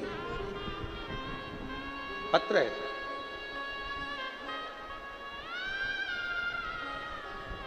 मैं गीता साहू अश्वनी नगर रायपुर से हूं। कहीं बैठी हैं गीता साहू तो हाथ हिला सकती हैं। अगर कहीं बैठी हो, आप ही हैं? बच्चा आया है साथ में, लेके आ जाओ, ले आओ बेटा। मैं गीता साहू अश्वनी नगर रायपुर से आई हूं। बाबा की कृपा का मैं क्या वर्णन करूं। 19 साल तक संतान का सुख नहीं हुआ। 19 वर्ष शादी के हो गए, संतान नहीं हुआ। गुरुदेव तब आखिरी में जब सब कुछ समाप्त हो गया, तब विचार करा कि अब करा क्या जाए। तो गुड़ियारी में बैठकर शिव महापुराण की कथा सुनकर उसको गर्भ से लगाया, रज को मुख में ले लिया। आप कहते हो जहां कथा होती है वो कैलाश धाम होता है, 12 ज्योतिर्लिंग का स्थान होता है, उस रज को मुख में। और बाबा ने गुड़ियारी की कथा को हुए केवल 10 दिन निकले थे, और 10 दिन बाद मेरे पेट में दर्द हुआ तो मुझे लगा कि जैसा दर्द हमेशा होता था वैसा ही हो रहा है। और बाबा की कृपा से जब हम जांच कराए तो बाबा की कृपा से मेरा गर्भ ठहर चुका था। 19 साल के बाद मेरे घर में पुत्र रत्न की प्राप्ति हुई है। 19 वर्ष 19 वर्ष निकल गए। यहाँ जितने अमलेश्वर के भक्त बैठे हैं ना, और यहाँ जितने भक्त लोग कथा श्रवण करने आए, उनसे निवेदन करूंगा, शिव महापुराण के इस पंडाल को हल्के में मत लेना। जहां कथा होती है, जब तक कथा चालू नहीं हुई तब तक ये पंडाल था, जब तक कथा चालू नहीं हुई तब तक ये जमीन थी, जब तक कथा चालू नहीं हुई तब तक ये ग्राउंड था, जब तक कथा चालू नहीं हुई तब तक ये मातृभूमि थी। पर आज 27 तारीख से 2 जून तक ये केवल पंडाल नहीं है, ये मेरे 12 ज्योतिर्लिंग का मंदिर और मेरा कैलाश धाम है।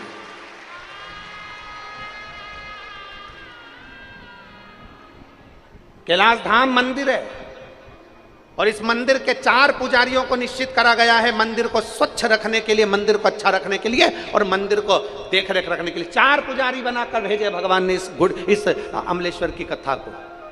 पवन खंडेलवाल जी को, सागर खंडेलवाल जी को, विशाल खंडेलवाल जी को और मोनू साहू को। ये इस 12 ज्योतिर्लिंग का जो ये मंदिर है, जो 7 दिन तक ये कैलाश धाम रहेगा, इन 4 पुजारियों को दिया गया है कि तुम चारों को अपने जी और जान से ज्यादा इस पंडाल को संभालना है और जनमानस की सेवा करना।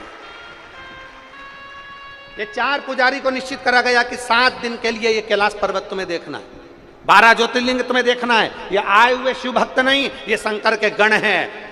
शादी में वही जाता है जिसकी निमंत्रण पत्रिका आती है, और कैलाश धाम की कथा में वही जाता है जिसको महादेव बुलाता है। शादी में बुलाने के लिए पत्रिका भेजी जाती है, पर शंकर के गणों को बुलाने के लिए पत्रिका नहीं भेजी जाती है, कोई पत्रिका नहीं।